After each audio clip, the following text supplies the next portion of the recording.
위대하시고 거룩하신 아버지 하나님, 오늘 저희들에게 하나님의 말씀 또 교리의 말씀을 이렇게 들려주시니 감사합니다.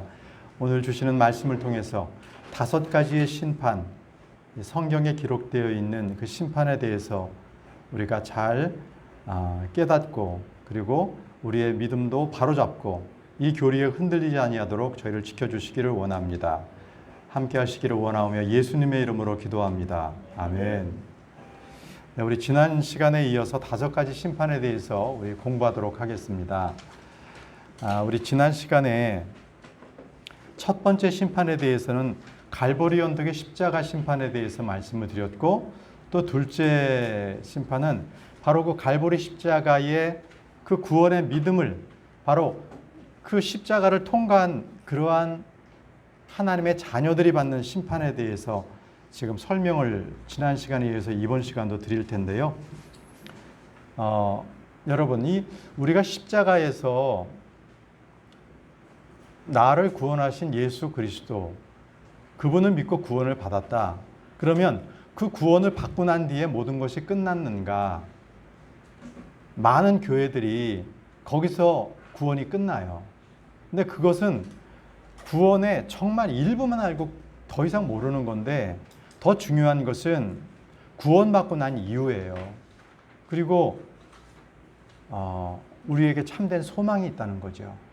그것은 이 땅에서 우리가 밥벌이를 잘한다, 건강하다, 좋은 환경에 산다, 이것에 비할 바가 안 되는 그러한 주님의 오심, 그랬을 때 그 영광스러운 주님과 함께 되는 그런 우리가 소망이 있는 것, 이게 우리에게 가장 큰 거거든요. 그래서 우리가 구원받았다, 과거에 있는 그 구원의 것으로서 미래 소망을 삼을 수는 없잖아요. 우린 구원받은 자들도 있잖아요. 그래서 이 구원받은 자들이 이제 어떻게 살 것인가는 미래에 대한 소망이 분명하게 있어야 돼요. 그래야만 죄를 짓지 않고 죄를 멀리한다는 거죠. 그게 지금 두 번째 말씀드리는 거예요. 신자들 안에 있는 죄의 심판이라는 거거든요. 근데 그것은 이렇게 생각해 보시면 돼요. 아들과 아들이 있는데 그 아들이 자꾸 술 먹고 방탕하고 아버지를 계속 슬프게 하는 거예요. 그러면 그 아들과 아버지가 올바른 관계겠어요? 늘 교제가 되지 않고, 또 아버지는 슬픔 가운데 있을 거고 아들은 제멋대로 살고, 이런 모습 아니겠어요? 갈보리 십자가에서 구원받은 성도는 결코 그래서는 안 된다는 거죠. 그래서 지금 두 번째 우리가 다루고 있는 게 신자들 안에 있는 죄의 심판이에요. 그러니까 이 심판은 구원을 못 받는다 하는 것은 결코 아니고요. 자기가 죄를 지었으면 아버지께 나와서 그 죄를 고백하는 거죠. 회개하는 거죠. 그러므로 해서 그 죄를 용서받는 거죠. 바로 그게 우리 신자들 안에 있는 거예요. 믿는 자들이라고 하면서 형제들 안에 다투는 일이 있거나, 그리고 교회의 성도들을 슬프게 한다면 그것을 보고 아버지는 더 마음에 슬픔을 가지실 거라는 거죠. 이것은 우리가 인간적인 우리의 그 육신적인 관계, 각 가정에 있는 관계와 똑같아요. 그러니까 육신의 아버지가 굉장히 그 로봇을 다루듯이 자기 아들을 통제하고 강압하고 복종시키려고 하고 이러면 과연 그 상황에서 아들이 복종한다고 아버지가 기뻐할까요? 그거는 그냥 막무가내로 그냥 막 하기 때문에 그 마음엔 그럴지 않을지라도 그냥 그 두려움에 그냥 복종하는 거잖아요. 그래서는 안 된다는 거예요. 그러니까 믿고 난 뒤에 아버지와 아들의 관계는 사랑과 자발적인 마음에서 나오는 그런 순종이어야 되는 거예요. 예. 그래서 육신의 그 자녀가 아버지와 화해하기 위해서 아버지한테 죄를 잘못했다고 용서를 구하는 것과 똑같이 우리도 내 죄가 허물이나 죄가 있을 때 하나님 아버지께 이 죄를 고백해야 되는 거예요. 그게 진정한 구원받은 자로서의 아들과 그리고 하나님 아버지와의 그 관계거든요. 이것은 다시 말씀드리면 친교의 문제예요.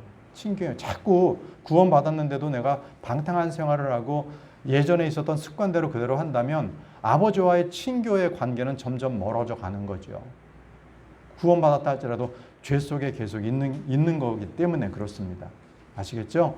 근데 오늘 주님께서 주시는 말씀에는요, 분명하게 이 성경의 기록 목적이 바로 그 책망과 바로 잡음에 있다고 말씀하시거든요. 여러분들 8번 거기에 둘째 첫 번째를 보세요. 거기에 성경의 기록 목적 중 가운데 하나가 책망과 바로잡음에 있다라고 책망을 적어 놓으시기 바라요. 책망. 성경의 기록 목적입니다. 자, 오늘은 임다영 자매님부터 시작하겠습니다. 이 말씀 디모데후서 3장 16절 17절 말씀을 읽어주세요. 모든 성경 기록은 하나님의 영감으로 주신 것으로 교리와 책망과 바로잡음과 의로 교육하기에 유익하니 이것은 하나님의 사람이 완전하게 되어 모든 선한 일에 철저히 갖추어지게 하려 함이라. 예, 모든 성경 기록은요, 첫 번째 교리와 두 번째 책망과 세 번째 바로잡음과 네 번째 의로 교육하기에 유익하다고 말씀하셨어요. 이게 바로 성경의 기록 목적입니다. 자, 먼저 교리에 대해서 설명을 드리겠습니다. 교리라는 것은 옳고 그름에 대해서 그리고 선과 악에 대한 판단의 기준이 교리입니다. 성경은 이 교리를 가르쳐 주시면서 이 교리에 대해서 믿고 거기에 대해서 생각하고 그거에 대해서 생활할 때에 그가 바로 하나님의 뜻 가운데 선자라고 말씀하고 있습니다. 자, 우리는 이 교리에 섰을 때 우리가 바로 우리 자신을 돌아볼 수 있고 우리 스스로를 심판할 수 있어요. 이 말씀대로 내가 살지 않았기 때문에 이건 잘못된 것이다. 이렇게 되는 거죠. 예. 그래서 성경 교리에 근거하지 않은 그러한 책망이라는 것은요, 그냥 자기 화풀이뿐이 아니라 늘 성경의 교리의 중심으로. 우리 어제 성경 공부하는데 최영선 형님께서 참 올바른 말씀하셨어요. 아들 우리 유성 형제한테 그랬다는 거예요. 너 부모님한테 순종해야 돼. 자, 그거는 너 왜 이래가 아니라 말씀으로 분명하게 교리로서 책망하는 거거든요. 정말 멋진 책망이라고 제가 그랬어요. 맞습니다. 성경 교리에 근거하지 않는 그 어떤 요구도요, 그거는 받는 사람에게 무거운 부담만 주는 거예요. 바르지 않는 교리로 책망하는 것은 안 된다는 것이죠. 그렇기 때문에 성경의 교리는요, 시시비비와 옳고 그름, 그리고 영적인 것과 육적인 것을 완전히 구분해 주는 것입니다. 사람은 누구나 똑같아요. 칭찬받길 좋아하지 누가 책망받기 좋아하는 사람이 누가 있겠습니까? 아무리 작은 어린아이라도 아버지가 자기를 꾸준할 땐 싫어하고요, 칭찬할 땐 아주 좋아해요. 저희 손자도요, 아빠가 야단치면 굉장히 아빠를 무서워하고요, 또 어느 순간에 아빠가 칭찬을 해주면 아빠를 막 따르거든요. 그 모습을 봐요. 마찬가지로 우리도 마찬가지예요. 우리가 아버지께서 꾸중하고 말씀으로 책망할 때는 우리가 그런 부분들을 겸허하게 받아야 되는 거예요. 하나님께서는 사랑이시지만 분명하게 공의도 있으신 분이시잖아요. 네. 그런데 만약에 주시는 책망에 대해서, 주시는 말씀에 대해서 그거를 받기를 거부한다 그러면 어떻게 될까요? 그는 짐승 같은 자입니다. 잠언 6장 23절에 훈계를 책망하는 훈계하는 책망들은 생명의 기린이다라고 말씀하셨고요. 또 잠언 12장 1절에는요. 누구든지 책망을 싫어하는 자는 짐승과 같으니라 이렇게 말씀하셨어요. 그래서 우리가 성경의 기록 목적인 우리가 그 교리에 대해서 그리고 책망에 대해서는 우리가 그거를 소홀히 하면 안 돼요. 소홀히 하면 안 됩니다. 또 하나의 목적은 아버지께서 우리에게 책망하신 것은 더 좋은 상속 유업을 주시기 위함이에요. 상속 유업을 주시기 위함이에요. 우리에게 의의 열매를 많이 맺게 하기 위함이시거든요.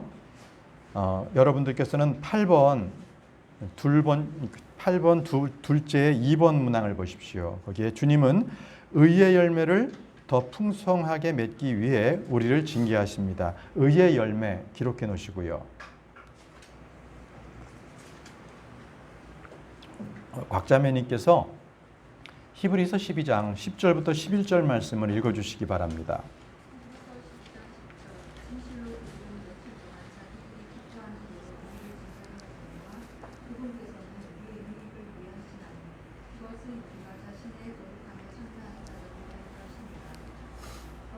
네, 다음 또요. 예, 11절도.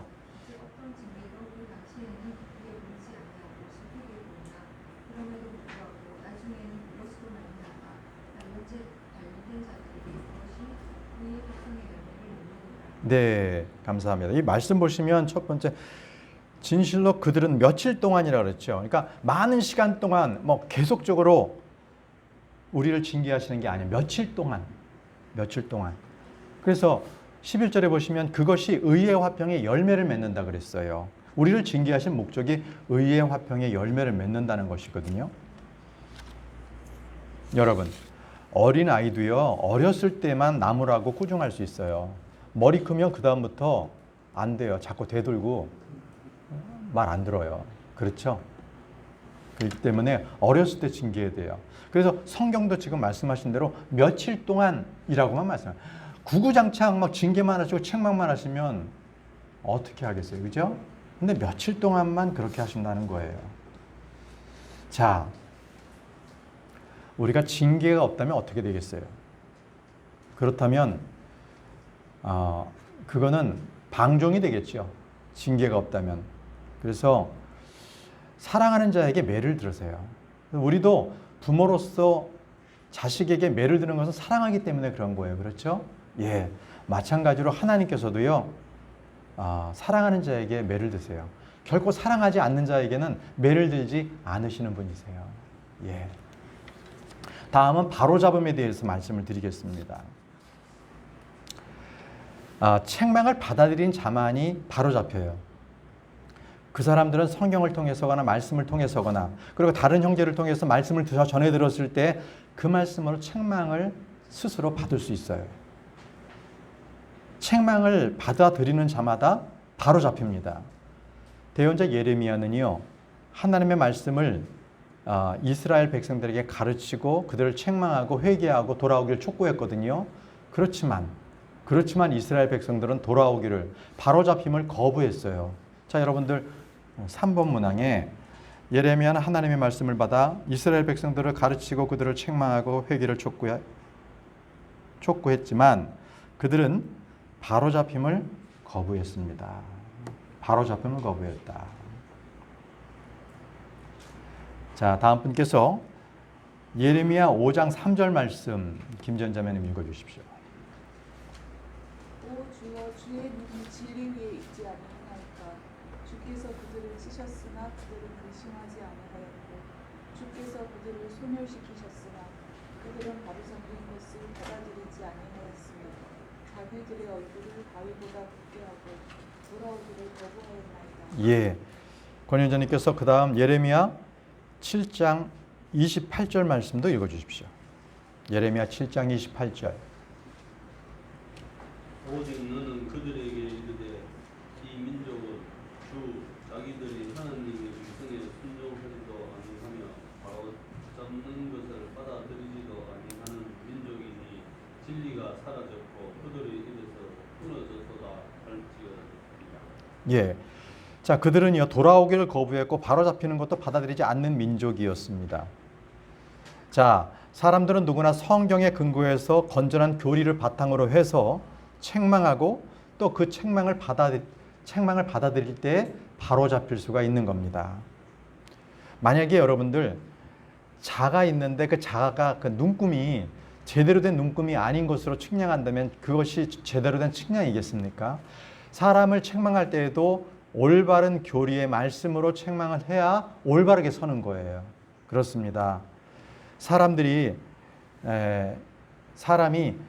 올바른 말씀으로 바로잡히지 않는다면 그는 올바른 일꾼이 될 수가 없습니다. 자, 욥은 이렇게 말했습니다. 욥기 5장 17절에 보라 하나님께서 바로잡아 주시는 자는 행복한 자니 그런즉 너는 전능자의 징계, 이 징계가 바로 바로잡아 주심이거든요. 징계를 업신여기지 말지니라 이렇게 말씀하셨습니다. 전능자의 징계, 그 바로잡아 주심을 업신여기지 말지니라. 다음은 의로 교육하는 것에 대해서 말씀드리겠습니다. 의로 교육하는 것, 바른 교리를 배우고 책망을 받아들였다 그러면 참 기쁜 일이에요. 그런데 거기에서만 멈춘다면 그는 계속적으로 회개와 자백을 반복하는 삶을 살겠죠. 그렇죠? 지속적인 교육이 없으면 그래요. 의로운 교육이 없으면 그렇다는 거예요. 그러니까 여러분들께서 한번 말씀을 듣고 그리고 다시 살아가면 육신을 입고 살기 때문에 또 말씀을 잊어버리고 육신적으로 살거든요. 그래서는 안 돼요. 계속적으로 성경 말씀, 이 교육을 통해서 올바른 의의 말씀들을 받고 바로잡히고 이러면서 우리가 성장하는 거거든요. 저는 계속 컴퓨터 작업을 많이 하다 보니까 어느 순간인가 제가 어깨가 구부정. 이게 생활이 된 거예요. 구부정한 게. 그러니까 이제 자매로부터 계속 지적을 받아. 너무 지금 구부러졌다고 피시라고 이렇게 어깨 쪽지를 피라고. 그러니까 구부러진 걸 피면 굉장히 뻐근하고 아프더라고요.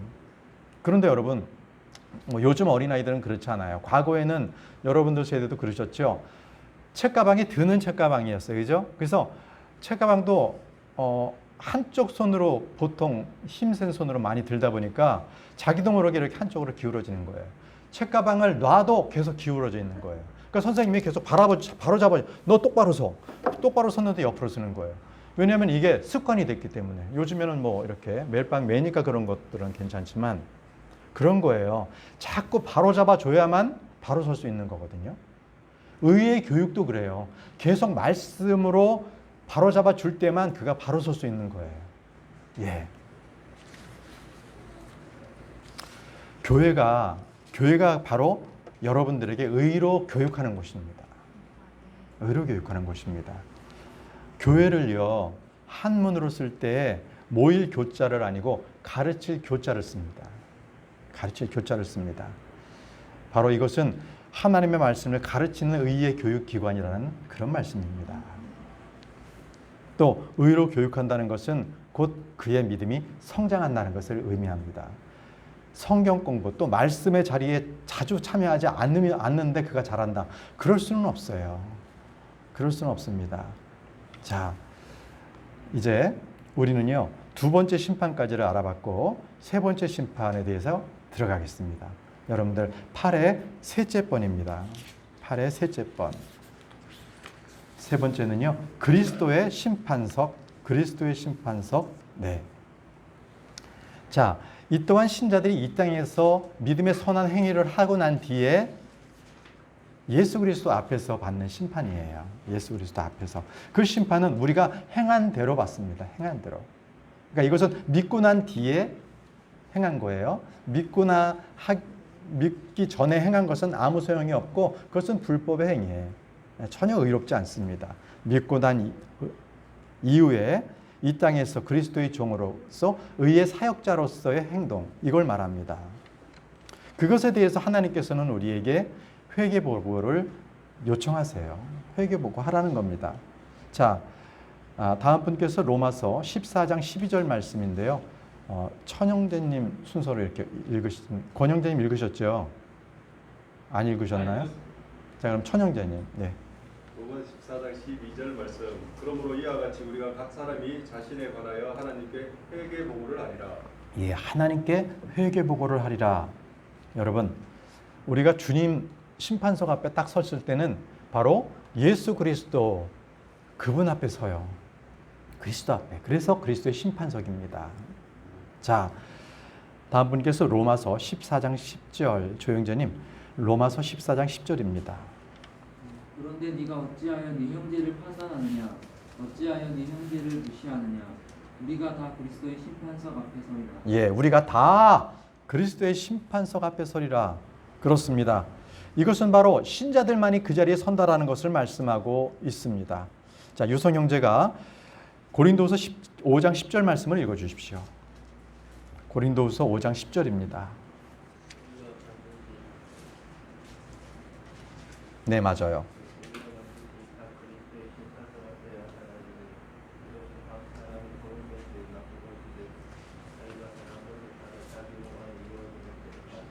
예, 자기 몸 안에서 이루어진 모든 것들을 다 그것을 받는데요.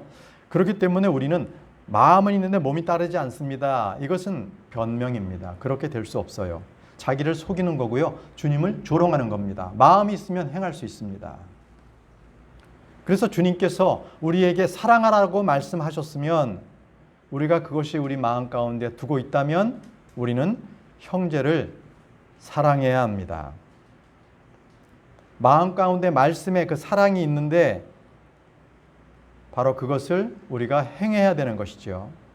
우리는 그 말씀을 행해야 될 주님의 몸된 일꾼이에요. 또 몸으로는 우리 지역교회의 한 지체잖아요. 그래서 지역교회를 섬기는 일꾼들이 되는 것입니다. 자, 또 하나는 그리스도의 심판석 앞에 우리가 서는 것은요, 우리로 하여금 저와 여러분들이 흠도 없고 점도 없는 그 정결한 어린 양의 신부로서, 그 신부로서 단장하기 위함입니다. 단장하기 위한 목적도 있어요. 예, 더러운 상태로 신부가 될 수는 없잖아요. 그렇죠? 더러운 거는 다 불살라 버려야 되잖아요. 예. 고린도전서 3장 11절에서 15절은요. 그리스도의 심판석에서 성도들이 받는 심판은 오직 행위에 따른 것이고 그 행위에 따른 보상이라고 말씀하고 있습니다. 우리는 주님 앞에서 선악간에 행한 일들을 다 설명해야 합니다. 설명해야 합니다. 우리가 아무리 부인할지라도 주님께서는 내가 그렇게 하였느니라 라고 말씀하실 거예요. 네. 만약에 혹시 이 땅에서 우리가 저지른 악한 일들에 대해서 그 결과를 받지 못했다면 분명히 그리스도의 심판석 앞에서 그 행위에 대해서 분명하게 대가를 치를 것입니다. 눈물을 흘릴 거예요. 육신적인 그리스도인들은요, 세상과 교회에서 모두 인정받고 싶어 합니다. 그래서 양다리 걸치는 양다리 인생입니다.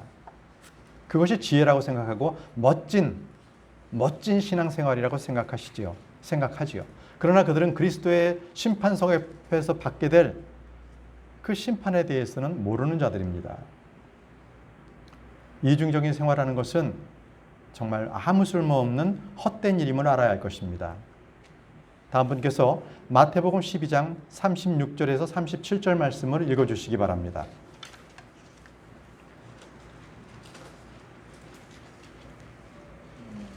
그러나 내가 너에게 이르노니 마태복음 12장 36절 37절. 예.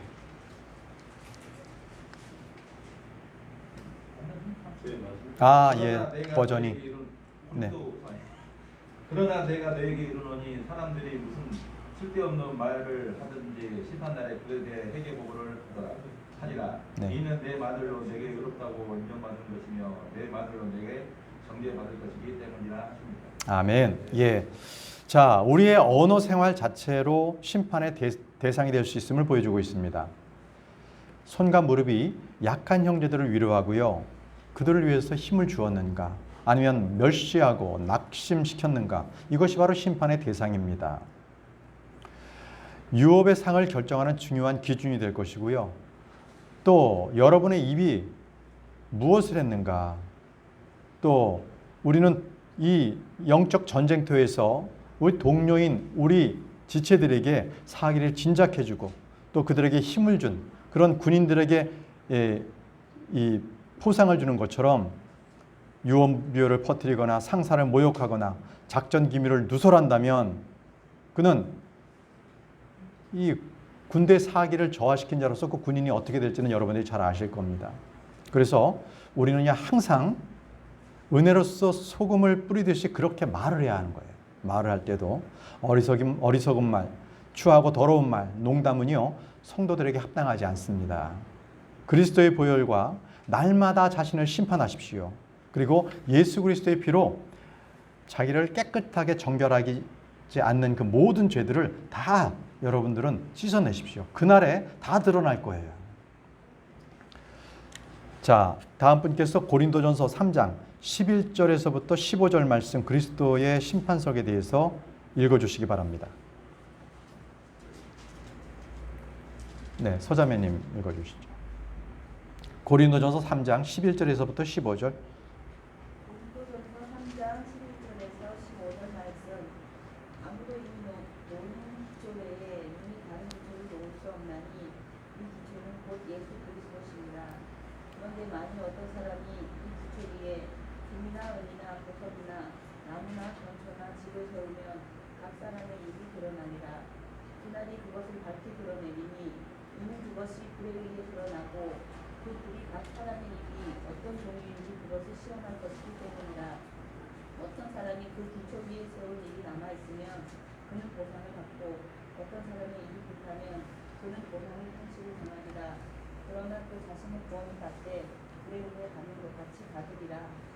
예, 아무도 이미 놓은 기초 위에는 능히 다른 기초를 놓을 수 없나니 그 기초가 누구시라고요? 예수님. 자, 그래서 그것이 바로 그리스도의 심판석이라는 거예요. 그러니까 그리스도의 심판석의 그 이유가 그 주체가 예수님이시라는 거죠.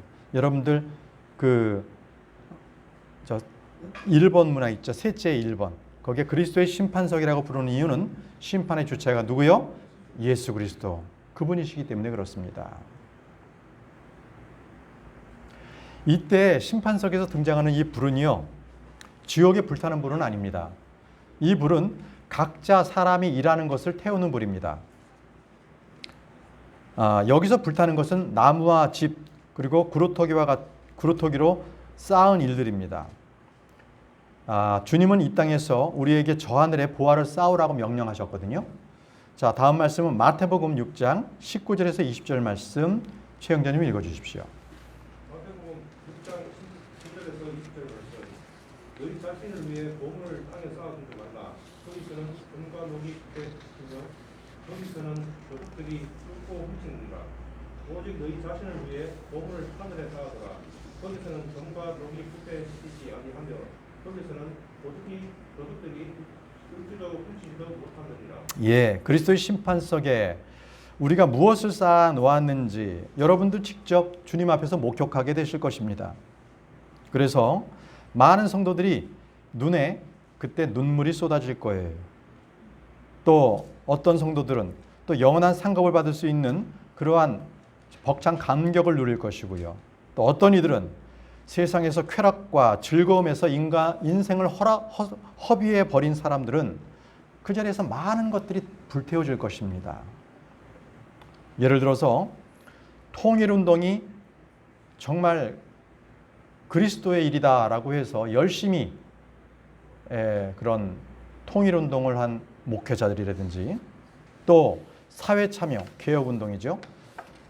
사회참여가 그리스도의 그러한 일이다 생각해서 병원 짓고 빈민 갚아주고 이런 것들에 모든 것을 쏟는 그것이 보상인 줄 아는, 보상받을 줄 아는 그런 사람들은 다 눈물을 흘릴 거예요.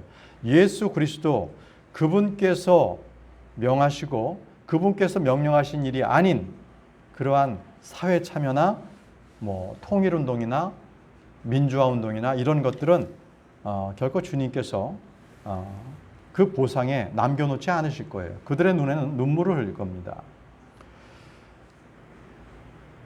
그 계시록 7장 17절에는요. 이 그리스도인들이 흘릴 눈물에 대해서 나옵니다.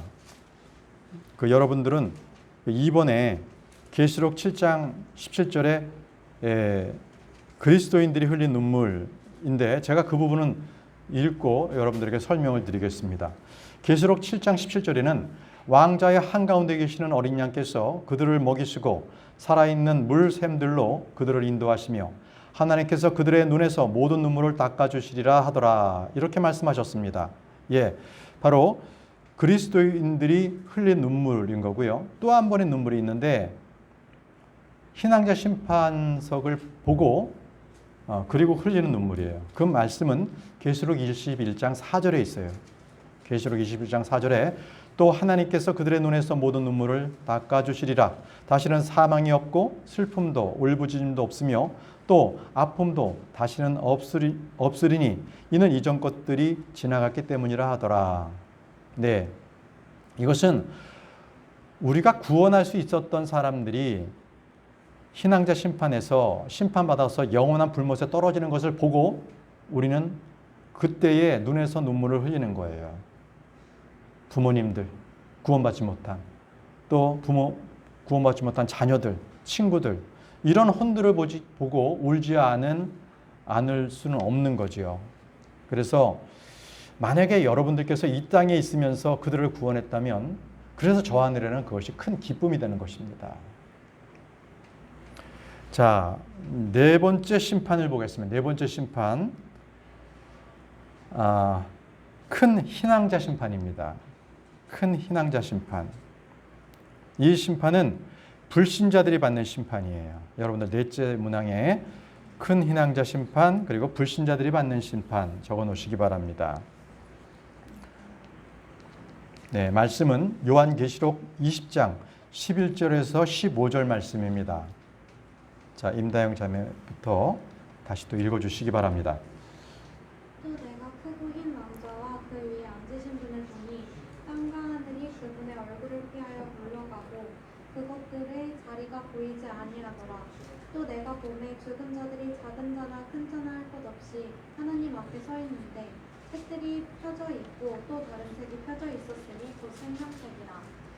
죽은 자들이 자기 행위에 따라 책들에 기록된 그것들에 근거하여 심판을 받았더라. 바다가 자기 속에 있던 죽은 자들을 내주고 또 사망과 지옥도 자기 속에 있던 죽은 자들을 넘겨주매 그들이 각각 자기 행위들에 따라 심판을 받았고 사망과 지옥도 불호수에 던져졌더라. 이것은 둘째 사망이니라. 누구든지 생명책에 기록된 것으로 드러나지 않은 자는 불호수에 던져졌더라. 예, 이 신앙자 심판은요, 천년왕국이 끝난 뒤에 있는 심판입니다. 천년왕국이 끝난 뒤에 이 심판은요, 영원한 불못에 떨어지는 심판, 상급받는 거 아닙니다. 이것은 갈보리 십자가의 심판을 거부한 사람들이 받는 심판입니다. 그래서 우리는 지금 단 한 사람이라도 이 구원받기 위해서, 이 심판 때에 영원한 저주를 받지 않게 하기 위해서 우리는 힘써야 하는 것입니다. 자, 다섯 번째 심판은요, 민족들의 심판입니다. 다섯째는 민족들의 심판. 이 심판은 주님의 재림 때에 여호사밧 골짜기에서 집행될 심판입니다. 여러분들 8번에 민족들의 심판, 그리고 여호사밧 골짜기 기록해 놓으시기 바랍니다.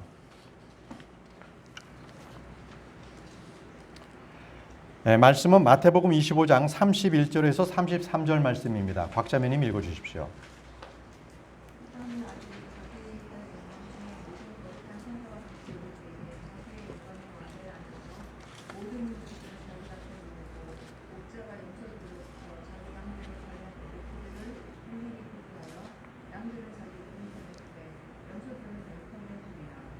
예, 심판의 근거는 대환란 때입니다. 대환란 때에 유대인들, 그러니까 주님의 형제라 불리는 유대인들이 어떻게 되어 있느냐는 거예요.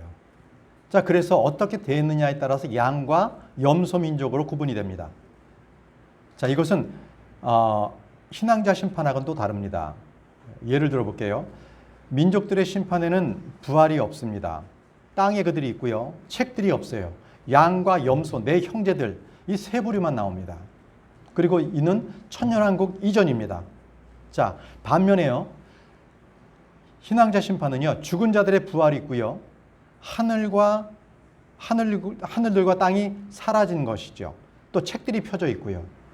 죽은 자들, 이 한 부류만이 나타나는 것입니다.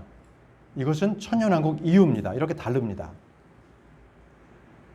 그죠? 자, 이거 이외에 이제 지금까지가 5가지 심판이고 그 외에 있는 심판이 2가지가 더 있거든요. 그것은 천사들의 심판이 있어요. 그러니까 죄 지은 천사들, 그 심판이 있고요. 또 한 가지는 이스라엘의 심판이 또 남아 있습니다. 이스라엘 심판. 그래서 우리는 일단 큰 거 5가지 심판에 대해서 우리가 공부를 했습니다. 자, 오늘은 여기까지 하겠습니다. 기도하고 마칩니다. 위대하시고 거룩하신 아버지 하나님, 주님께서 말씀해 주신 앞으로 다가올 그 심판들에 대해서 우리가 공부했습니다. 무엇보다 갈보리 십자가 그것을 받아들인 자들이 우리가 그리스도의 심판석 앞에 섰을 때에 우리의 모든 의로운 행위로서 심판받는 것들을 우리가 공부하게 하셔서 이제는 구원받고 끝나는 것이 아니라 앞으로 오실 주님, 그 주님과 우리가 만날 것을 기대하며 또 그때 우리가 상급과 유업과 보상을 받는 것을 기대하며 우리가 이 땅 가운데에서 선한 행위를 할 수 있도록 도와주시기를 원합니다. 예수님의 이름으로 기도합니다. 아멘.